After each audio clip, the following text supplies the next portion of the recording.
Amigos e amigas que acompanham o site TN Brasil TV e a coluna Juspará.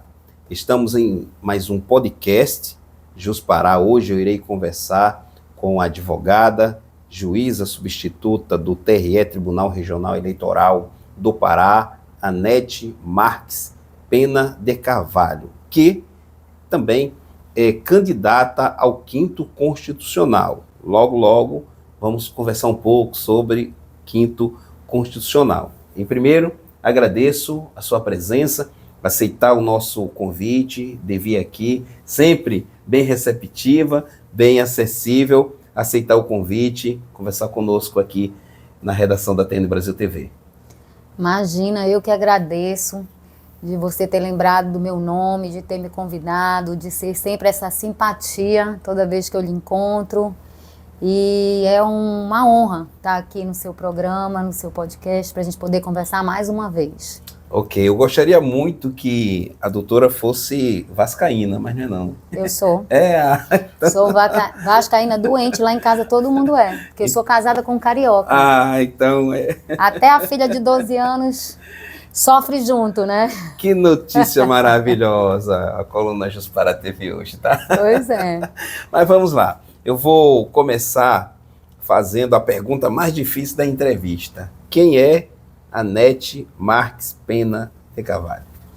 É uma pergunta bem difícil, porque eu acho que a gente se autodefinir é muito mais difícil do que perguntar para uma pessoa quem você acha que é a Anete Pena de Carvalho. Mas hoje eu consigo identificar que eu sou mãe, esposa, presente, pelo menos é o que eu escuto lá em casa, uma filha presente e uma profissional que procuro me dedicar sempre a tudo que faço. Procuro deixar um legado por onde passo, tanto no profissional quanto no pessoal. E sem perder, por mais que a gente atinja certos objetivos, certos patamares na nossa vida profissional, sem perder a essência e a humanidade. Essa é a Anete. Ok. Antes de começarmos aqui o nosso bate-papo, inclusive quero agradecer a presença da nossa querida colega advogada Bruna Pontes, aqui conosco.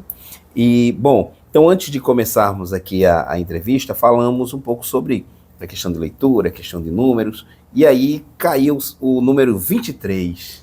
Exatamente. Isso é uma história na minha vida, o número 23. Porque eu tenho 2 filhas, né? Uma de 23 anos e uma de 12 anos. Todas 2 nasceram no dia 23. A mais velha no dia 23 de janeiro e a menor no dia 23 de fevereiro. E nenhuma das 2 estavam previstas nascer nesse dia. Elas estavam previstas nascer depois e todas 2 anteciparam naturalmente em decorrência da gestação. E depois de um tempo, eu digo que quando eu estou muito próxima de Deus, eu escuto vozes, né? E eu escutei que as minhas 2 filhas tinham nascido no dia 23 porque o meu salmo era o 23. E desde esse dia, todo mundo lá em casa só dorme depois de rezar o Salmo 23. Todo mundo sabe de cor o Salmo 23. E quando me pediram na inscrição para conceder um número, para escolher um número, eles pediram para escolher 2 números. E eu escolhi 2 números e lá houve sorteio do número e caiu 23. Então, e eu ainda brinquei assim, olha, além do Salmo 23, quanto é 2 mais 3? 5, 5º Constitucional. Então, isso tudo tem um sinal na minha vida. E o jornalista aqui, entrevistador, é do dia 23 de fevereiro também. Olha aí, mais um sinal de que está no caminho certo esse número. Agora, diz para nós, como conciliar o trabalho, a família, os estudos, porque a gente não para de estudar, né? O aprendizado é uma constante, é infinito. Então, como conciliar tudo isso? Para a mulher ainda é sempre mais difícil, né? Nós temos 2, 3 jornadas, porque somos mãe, somos esposa, somos profissional. Depois de um tempo, eu pelo menos já tenho meus pais idosos, a minha mãe tem 78, meu pai 84. Então, eles viram criança um pouco e dependem muito mais de nós, né? E nós temos que fazer isso, porque fomos criados por eles tanto tempo, cuidados por eles por tanto tempo. É difícil, realmente a mulher, ela tem esse dom de saber se dividir, e eu sou uma pessoa que eu sou movida a desafios. Então, eu não gosto de estar parada. Eu tenho 31 anos de advocacia, 27 anos de Procuradoria do Estado, e mesmo assim eu acho que eu sempre tenho que estar aprendendo. Estou há 1 ano no Tribunal Regional Eleitoral, acumulando tudo isso, né? É o meu marido que diz, toda vez que tu diz que vai melhorar a tua vida, e nunca melhora, porque você só faz acumular, ao invés de substituir. E quando eu entrei no TRE, por exemplo, eu senti a necessidade de que eu tinha que fazer uma pós-graduação em Direito Eleitoral, porque eu tenho já mestrado pela UFPA, tenho doutorado pela Faculdade de Direito da Universidade de Lisboa, mas precisava, sentia a necessidade de continuar estudando o eleitoral. E fui fazer a pós-graduação. Terminei agora os créditos e estou na fase da elaboração do TCC. Eu acho que tudo na vida, para a gente conseguir fazer tudo isso, a gente depende de um planejamento. Você fazer uma organização da sua vida, de horários, de valores. Então, tem horas que você tem que parar e dar atenção realmente para a sua família, para os seus filhos, mas nunca deixar de fazer por você e também cuidar da mente, hein? Ainda tem que cuidar da mente, do espiritual, nada disso pode ser esquecido. Então, com organização, com planejamento, a gente consegue ir organizando essas jornadas todas. Que eu acredito que nós, mulheres, inclusive, a gente tem que dar conta para mostrar para a sociedade, essa sociedade que a gente tem, patriarcal ainda, dessa cultura patriarcal, de que nós somos competentes. Então, a gente tem que abraçar tudo cada vez mais para mostrar da competência que nós temos para estar ocupando certos lugares. E, além de tudo isso, trabalho, família, estudos, fica bem claro, né, que a doutora, né, que é advogada, é também uma pessoa religiosa, uma pessoa de fé, uma pessoa que cultiva o lado espiritual. Olha, se eu não fosse, passaria a ser, por algumas experiências que eu já tive na minha vida, que eu busquei mais ainda estar perto de Deus e a ter certeza que quando a gente tem fé, tudo caminha para o lado correto. Eu tive 2 problemas de saúde na minha família muito sérios, que foi a minha filha, que nasceu de 12 anos, ela nasceu com um cisto na cabeça e essa questão me aproximou mais de Deus. Eu confiei, porque eu descobri dentro da barriga ainda que ela ia nascer com esse cisto, e eu confiei nele de que tudo se resolveria e de que eu jamais iria interromper essa gestação. E ela nasceu, ela teve que operar com 8 meses de vida, mas hoje ela tem 12 anos e ano passado ela foi considerada curada, exatamente por essa minha fé. E 3 anos depois que ela teve essa cirurgia, eu tive aneurisma cerebral e também operei cabeça aberta, clipei e tive a fé e me entreguei para Deus. Então, depois dessas 2 experiências, eu tive a certeza que quando a gente se entrega para Deus e tem essa fé, sempre a gente vai no caminho certo. A minha família é muito religiosa, minha mãe é ministra da Eucaristia da Basílica, minha irmã é também participa da comissão e da diretoria da festa do Sírio. E isso realmente só faz eu cada vez mais acreditar que esse é o caminho certo, que a gente tem que cuidar do lado espiritual. Eu sempre costumo dizer que na caminhada, né, dos cristãos, né, do povo de Deus, né, por assim dizer, não existe acaso, né? Tudo atende aos propósitos de Deus. Cada passo, né, que o Filho de Deus dá atende aos propósitos de Deus, né? A providência de Deus faz parte do nosso dia a dia, nos mínimos detalhes. Né? Então, esse seu testemunho, ele é muito poderoso e com certeza também impacta a vida daqueles que tomam conhecimento desse lado da história da Anete, que quase ninguém conhece. Né? Verdade, verdade. E tudo na minha vida, até o profissional, eu planejei, eu projetei, eu tenho objetivos. Mas eu nunca me desesperei para chegar lá naqueles objetivos. Eu sempre fui fazendo a minha parte e o resto entregando nas mãos de Deus. Porque eu dizia assim, olha, eu quero muito uma coisa, mas que essa minha vontade coincida com a vontade de Deus. Se não coincidir, que prevaleça a dele, porque ele sabe mais do que eu. E eu digo até às vezes que tudo que acontece na minha vida não é coincidência, é Deuscidência. Porque está sendo providenciado por ele. Cada caminho que eu sigo, cada porta que se abre, cada porta que se fecha, às vezes eu posso não entender, mas eu digo assim, não, vou entender lá na frente. E com certeza ele sempre me dá uma resposta do porquê que ele fechou aquela porta e abriu outra lá na frente. Na sociedade que vivemos, a mulher ainda enfrenta diversos dilemas, diversos problemas, né? No tocante, por exemplo, à violência, a cada dia que passa a gente vê novos casos, e são casos assustadores, mesmo havendo leis que, em tese, vai punir exemplarmente. Em todas as profissões, a gente sabe que as mulheres enfrentam dificuldades com a questão do patriarcalismo, a questão do machismo, homens que, assim, na maioria das vezes, as estruturas elas são dominadas por homens e muitos deles dificultam o acesso, né, da mulher. Qual a leitura nesse cenário que você faz? Olha, Casimiro, eu uso como exemplo sempre, como eu te digo, eu gosto muito da Bíblia, né? Acho que é o livro principal que a gente tem que ler. O exemplo de Eva. Se você pegar, né, os estudos bíblicos e até da mitologia, você vai ver que a mulher sempre foi a culpada. O exemplo de Eva é essa. O que diz? Que Eva, que comeu o fruto proibido, lá no pecado original, e levou Adão também a pecar. E aí veio todas as mazelas do mundo, por conta de quem? De Eva. Ou seja, desde então já culpavam Eva.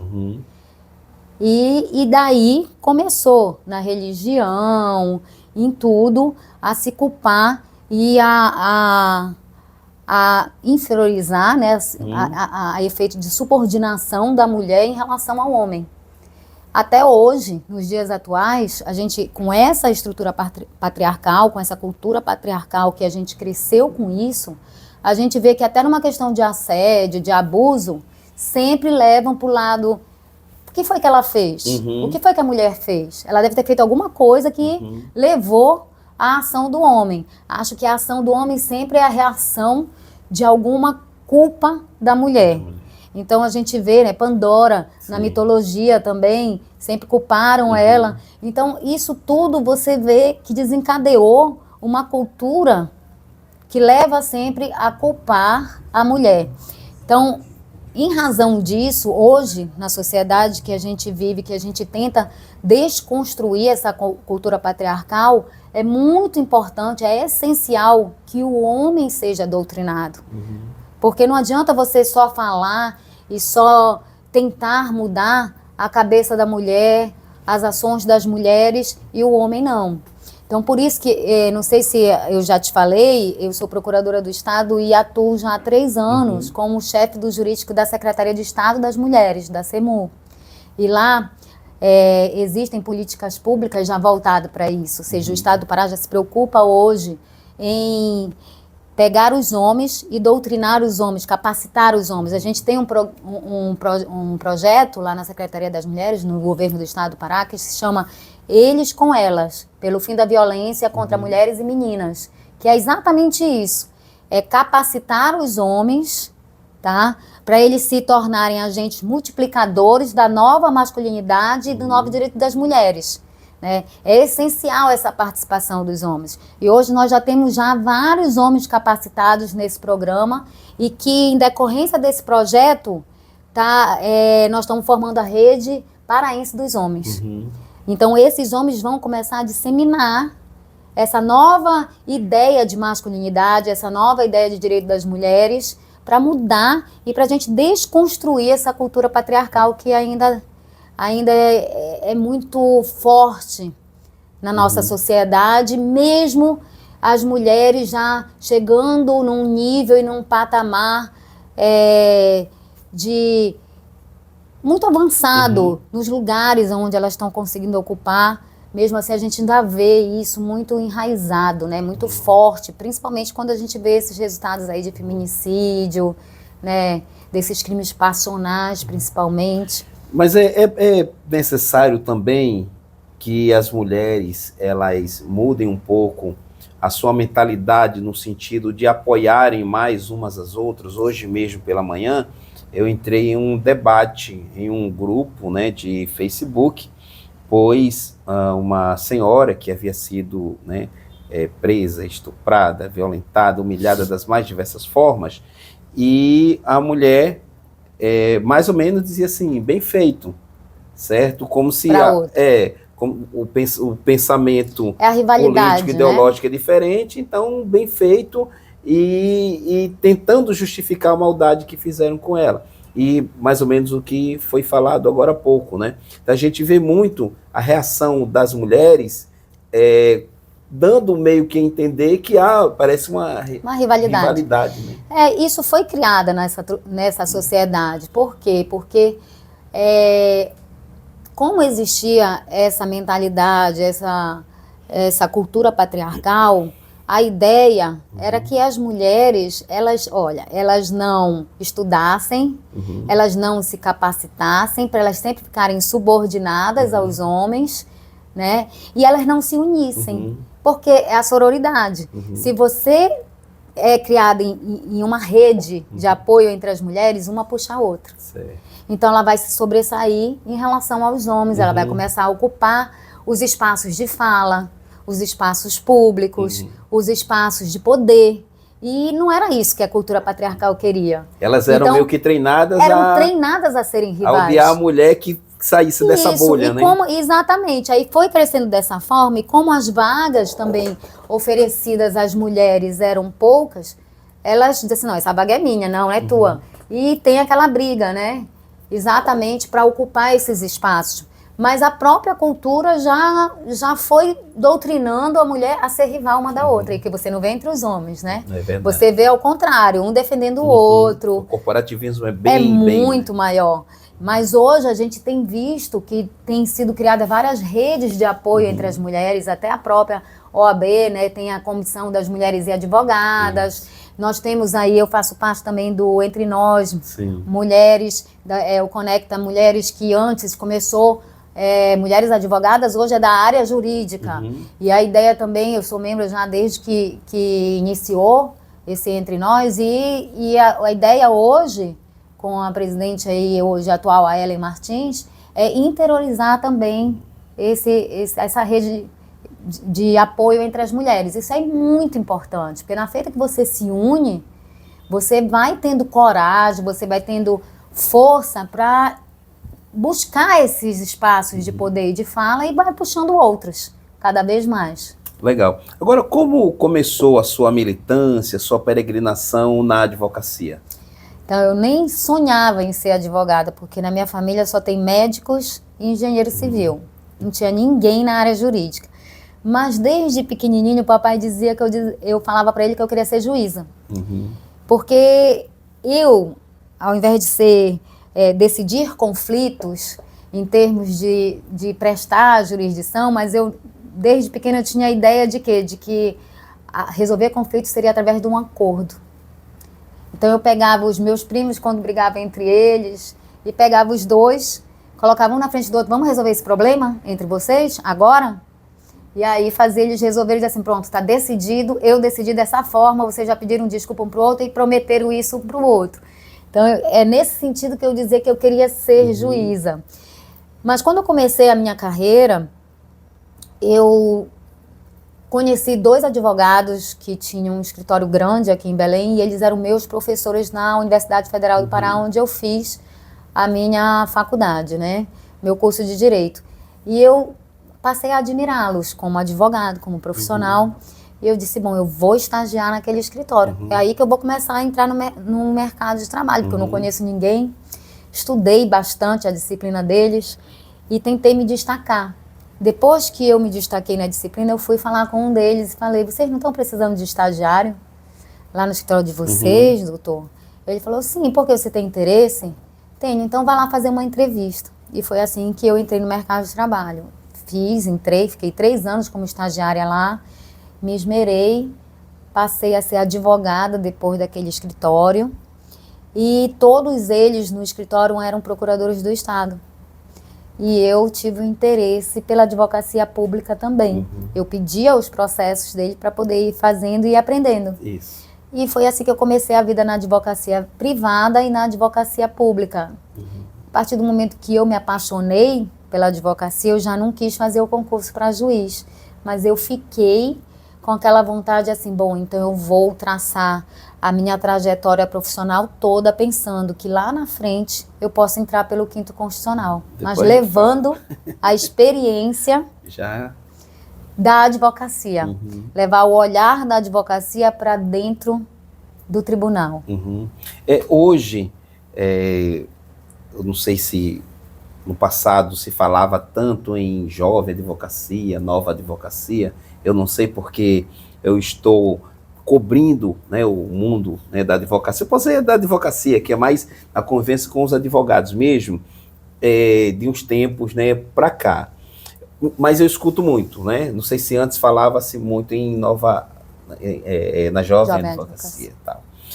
Fazendo algumas pesquisas, participando de alguns canais e fazendo, né, alguns estudos, eu vi que boa parte dessa jovem advocacia tem dificuldades no que diz respeito à captação de novos clientes. Mas também eu vi advogados que já estão há um bom tempo com a mesma dificuldade na captação de clientes. Estou diante de uma advogada experiente, que concorre ao 5º Constitucional. Então, quais os cuidados que a jovem advocacia, né, deve ter nessa tentativa, né, de captação de clientes? Eu acho que o principal aí é a capacitação. Eu acho que primeiro o profissional tem que mostrar que ele é capacitado. E para isso você tem que buscar essa capacitação. E em segundo, a estratégia. Né? A estratégia é tudo, em qualquer profissão. Então a capacitação mais estratégia de gestão, né?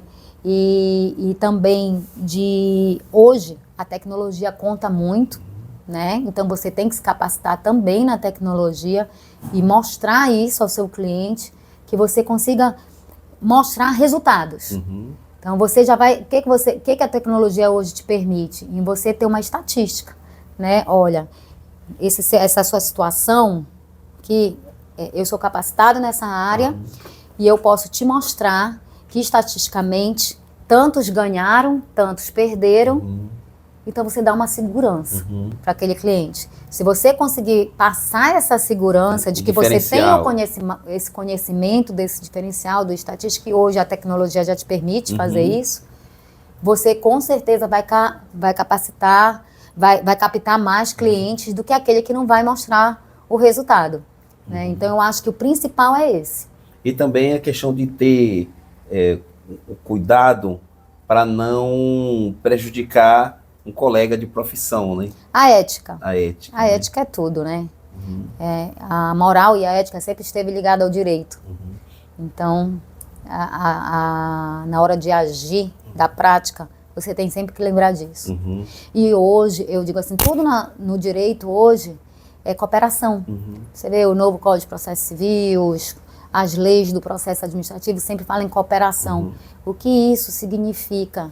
Né, é que você trabalhar em cooperação, com certeza você vai dar uma qualidade maior no resultado. Porque você não pode saber tudo e saber muito de tudo. Você se unindo e formando essa cooperação, com certeza o resultado vai ser de maior qualidade. Agora, é importante também ter cuidado com o uso da tecnologia, né? Recentemente, o ministro do STF, Luciano Zanin, rejeitou, né, uma ação, colocou lá na sentença, acho que litigância de má-fé, alguma coisa assim, dizendo que foi advogado, tentou enganar a corte, porque montou lá a peça defesa baseado na inteligência artificial. Na verdade, a gente não pode ainda confiar, não pode substituir o profissional pela inteligência artificial, porque ela ainda alucina, como dizem na tecnologia, né? Na verdade, você pode usar ela como uma ferramenta. Uma ferramenta que ela vai te ajudar, vai diminuir o tempo do teu trabalho, mas ela não vai substituir. Você tem que ter o conhecimento para poder verificar se está correto. Ela cria essa alucinação, ela cria, na hora que você pede, eu quero uma peça que fale sobre dano moral, que fale sobre como, aí vê aí qualquer tipo de dano moral, ela vai te dar o que tu queres ouvir. Então você não pode confiar completamente no que ela vai te dar. Precisa ter muito cuidado. Você precisa utilizar ela como um instrumento, como uma ferramenta, mas não como uma substituição do seu trabalho. Então, o que acontece é que tem muitos jovens hoje em dia que assim, antigamente, eu digo que nós, na minha época da advocacia, a gente não foi acostumada com isso muito fácil na mão. A gente tinha que pesquisar nos livros, a gente tinha que digitar as jurisprudências, a gente tinha que carregar processo físico, tinha aqueles carrinhos que trazia do fórum, a gente olhava as caixas do processo lá e perguntava qual é a caixa que estava o nosso processo, era uma ordem cronológica física que a gente via. Então, nós não tivemos essa facilidade. Então, a gente se acostuma a ir atrás e a usar a ferramenta de uma maneira que não seja pela facilidade. Então, os jovens advogados têm que ter muito cuidado, que já foram acostumados na facilidade de ter tudo na mão, né? Na época da globalização, da tecnologia, tudo é na mão, tudo é imediato. Antigamente, para a gente falar o telefone, a gente tinha que esperar chegar em casa. Agora você já tem o telefone na mão. Então, isso tudo conta de ser imediato, de ter a facilidade, de você não ter o trabalho de elaborar uma peça, porque a inteligência artificial já te dá uma peça. E não é assim. E isso pode tirar do profissional a profundidade no assunto, sem dúvida, e ainda levar ao erro. Como em certas situações que as jurisprudências foram criadas pela inteligência artificial, porque ela alucinou, que ela queria te dar a resposta que tu querias ouvir. Ok. Agora, vamos falar sobre o quinto constitucional. Eu só estou em dúvida aqui qual pergunta primeiro fazer, mas eu vou logo para a candidatura mesmo. Então, por qual motivo, né? Qual motivação? Porque tudo que a gente faz na vida há uma motivação, né? Há um interesse. Eu estou usando aqui a palavra no bom sentido, né? Somos movidos pelas motivações das mais diversas. O quinto constitucional é um momento, né, histórico, na advocacia, né, do Pará, histórico pelo fato de termos pela primeira vez um número maior, né, de inscritos, né, mulheres, e também nunca teve no desembargo uma juíza vinda da advocacia, não é isso? A verdade é assim, histórico em vários sentidos, né? Com essa nova gestão foi implementada realmente a paridade. Primeira coisa que é novidade no quinto constitucional aqui do Pará. Então, são 4 etapas no pleito. Certo. Primeiro, você vai enfrentar uma sabatina pelo conselho da OAB, né, seccional, e eles vão escolher 6 homens e 6 mulheres. Nós vamos ter 2 listas, a lista dos homens e das mulheres. Depois, a classe, ou seja, todos os advogados do Pará, entre esses 12, vão escolher 6. E dentre esses 6, 3 mulheres e 3 homens. É a primeira vez que isso acontece. Já depois vai a lista sextupla para o TJ, que entre os desembargadores vão votar em 3 nomes. Vão escolher 3. E depois vai para o governador, Poder Executivo, que escolhe um dentre esses 3. Então, isso é um momento histórico, porque é a primeira vez que está ocorrendo dessa forma, com a paridade, né? E também é histórico porque nós tivemos aí 15 mulheres inscritas e 14 homens, sendo que teve indeferimento de candidatura, ficaram 11 mulheres e 14 homens. Nunca tivemos 25 inscritos, né? Que desses 25 vai cair para 12 já no Conselho. Então, realmente é um momento histórico, é um momento importante. E também a questão de terem 11 mulheres, a chance aumenta de chegar a primeira mulher, que realmente por essa vaga do 5º Constitucional pela OAB, porque existem outras vagas de 5º Constitucional, como o Ministério Público. Sim. Nós temos mulheres lá, temos 3 mulheres, mas pela OAB, todos que entraram pelo 5º Constitucional da OAB até hoje foram homens. Nós temos aí 92 anos de OAB Pará e já passou a hora de ser uma mulher, né? Agora, o porquê da sua candidatura?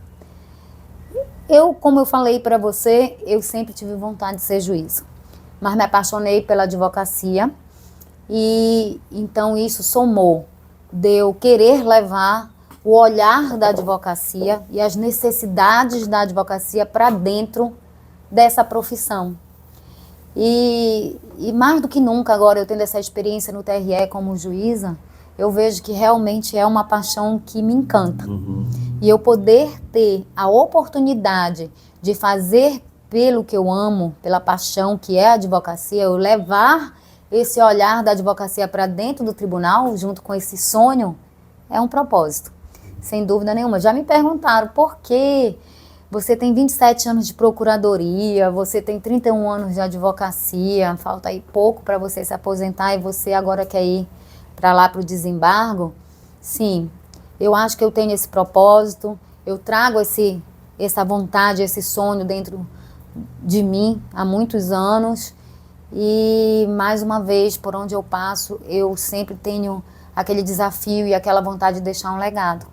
E essa é a minha vontade, de deixar esse legado para a advocacia lá dentro do Tribunal de Justiça. Esse lado bastante humanizado, né, que você tem, é reconhecido, nitidamente reconhecido pela classe, seja homem, seja mulher, por todos que cruzam o seu caminho, que isso é muito interessante, quando a gente toca no seu nome, todos dizem, Nete é um amor, Nete é um amor. Então, isso é bem legal, porque nós vivemos, eu lembro aqui dos livros, né, do Zygmunt Bauman, então Sociedade Líquida, né, Mundo Líquido, Amor Líquido, onde tudo é líquido, onde a ideia de imediatismo, de consumismo está sempre ali enraizada, né? As pessoas têm dificuldade de terem relações profundas e baseadas nos valores, nos sentimentos mais verdadeiros. E a gente vê que as pessoas reconhecem, sentem isso, né, de ti. Esse lado humano, você vê como um ponto positivo, caso seja a próxima desembargadora do Estado? Olha, sem dúvida nenhuma. Eu acho que a humanidade e a sensibilidade que a mulher tem muito e que eu procuro nunca perder essa essência do lado humano e do lado sensível, eu acho que a gente pode conseguir construir uma justiça muito mais forte. Eu trago comigo uma frase que eu sempre procuro não esquecer, que é justiça que respeita, humanidade que inspira. Então eu acho importantíssimo a gente não perder e não esquecer disso na construção da justiça. Eu tenho escutado bastante e também lido nos mais diversos textos de candidatos, até mesmo em outros estados relacionados ao 5º Constitucional, né, a vaga da advocacia, nessa questão dos advogados se sentirem melhor representados, né, no Tribunal de Justiça. Então, a gente percebe que os advogados parece que se sentem um pouco não tão bem acolhidos, pelo menos essa impressão que eu tenho visto. A ideia, né, é que quando se entra pela vaga da advocacia, é que você realmente... Por que existe o 5º Constitucional? Que é para... Uns sobem pela magistratura, outros entram pelo Ministério Público e outros entram pelo advogado, pela advocacia, pela OAB. Então, podendo dar vários olhares né, dentro do tribunal. E aí, oxigenar. Sim. E a ideia, às vezes, é que existem alguns lugares que, apesar do advogado ter entrado pela vaga da OAB, às vezes se adequar ao que a magistratura já traz. Sei. E não trazer a ideia e as necessidades do advogado para dentro do tribunal. e servir de ponte. Uhum. Aquele que entra pelo quinto constitucional da OAB vai representar a classe servindo de ponte entre a advocacia e o Tribunal de Justiça, entre a instituição OAB e o Tribunal de Justiça. Até porque conhece bem as agruras do advogado. Exatamente. Então, a acessibilidade, a defesa das prerrogativas dos advogados é essencial que ele sirva de ponte lá dentro, para que isso nunca seja ferido, para que nunca seja deixado de lado, entendeu? E que não seja a oitiva do advogado, é importantíssimo. Por mais que você não possa, em nenhum momento a gente vai dizer, olha, todo advogado que for lá, eu vou dar a decisão a favor dele. Isso é impossível, né? Então, a ideia é que você realmente dê a escuta, que você seja acessível e que você consiga dar um resultado para a classe, da forma que é almejada, sem esquecer das prerrogativas do advogado. Antes de fazer a última pergunta, vou fazer a penúltima, tá? Que lembrei que em outras ocasiões já perguntei a outros entrevistados com relação à figura, né, do juiz, né, que assim, naturalmente se tem na sociedade, né, às vezes o juiz uma figura insensível, discreta demais, meio que inacessível, meio que desumanizada, a ideia do dura lex sed lex, né, a lei é dura e é lei e ponto e acabou. Fala um pouquinho sobre isso. É possível, né, o juiz ser juiz, a juíza ser juíza, mas preservar um lado, né, mais humano, a ponto dele não ser visto como uma figura que tem que ser temida e etc. Muitas vezes essa figura, essa ideia existe por conta da hierarquia que querem colocar entre advogado e juiz, e que não existe, né? Por lei, isso já é vedado, né? Não existe essa hierarquia entre juiz e advogado. E então eu acho que você deve e pode quebrar essa hierarquia, sendo acessível e mantendo o respeito. Como é que você vai manter o respeito? Você sendo seguro e firme nas suas decisões.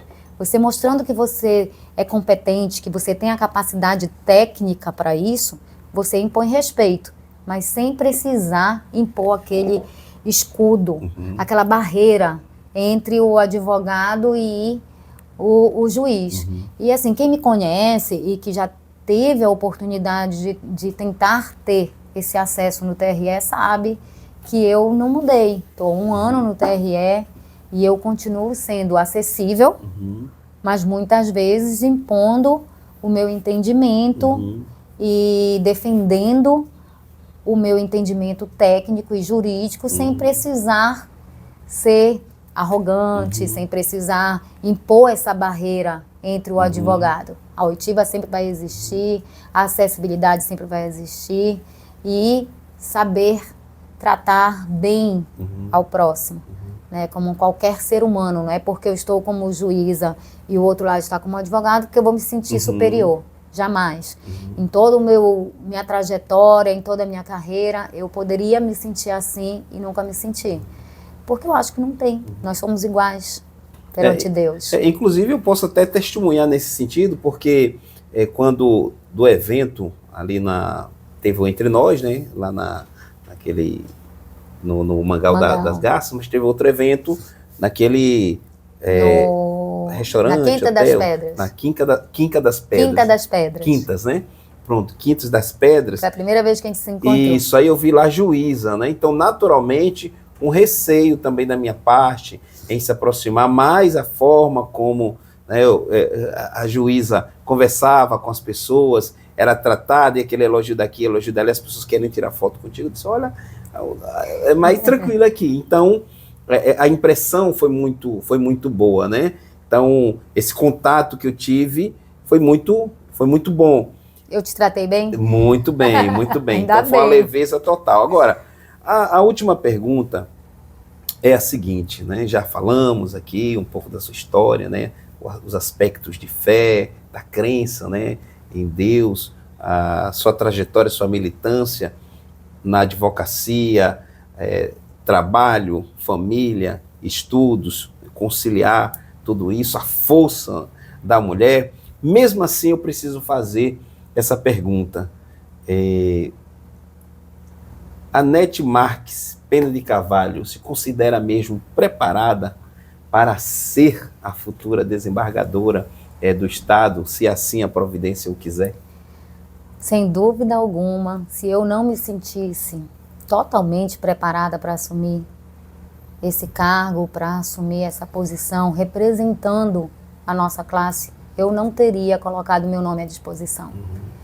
Porque eu só me coloco aonde eu acho que eu vou deixar um legado positivo. Então, nesse momento, eu estou colocando à disposição da classe meu nome, porque eu me sinto totalmente preparada, eu me preparei na minha trajetória para isso, me capacitei e tenho certeza que as pessoas e os advogados, a classe, podem contar comigo enquanto eu estiver lá. Ok, então conversei com a advogada, a juíza substituta do TRE do Estado do Pará, Anete Marques Pena de Carvalho, mas deixo aqui as câmeras, à sua disposição para suas considerações finais. Desde já agradeço, por ter aceitado o convite, por sempre nos atender com total cordialidade, por essa humanidade testemunhada por todos, e também por esse jornalista, que a graça, que a virtude, que a alegria de abençoar, e com certeza será sempre abençoada, continue sempre firme na sua vida.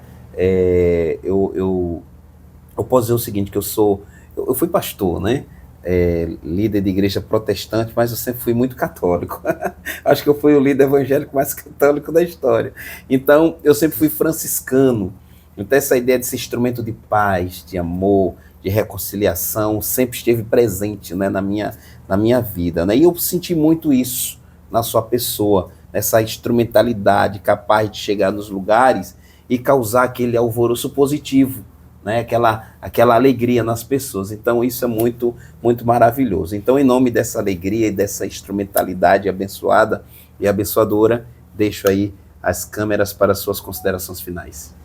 Olha, eu quero lhe agradecer tanto pela oportunidade de estar me entrevistando e de eu poder colocar aqui para todos que estão nos assistindo a minha trajetória, as minhas proposições e o principal, pelas palavras que você se dirigiu à minha pessoa, a forma que você me enxerga. Eu acho que isso é o mais compensador numa trajetória e numa campanha dessa que não é fácil, E isso traz uma força para a gente continuar. E eu desejo boa sorte a todos os candidatos são super competentes para estarem no pleito, sabe? São colegas que também se sentem preparados para estarem lá. Eu acredito nisso, senão também não teriam colocado seu nome. E peço um voto de confiança na minha pessoa, que no dia 11 de agosto voto no número 23. É isso aí, o 23 presente, 23 presentes na nossa vida, É isso aí. Então, meus amigos e amigas, muito obrigado, por ficarem conosco, os que irão assistir. Peço que comente, que compartilhe, tá certo? Deixe o seu joinha. E é isso. E continue sempre conectados no site TN Brasil TV, nas nossas redes sociais e na coluna Jus Pará. Então, um grande abraço. As letrinhas aí vão subir. Então, muito obrigado.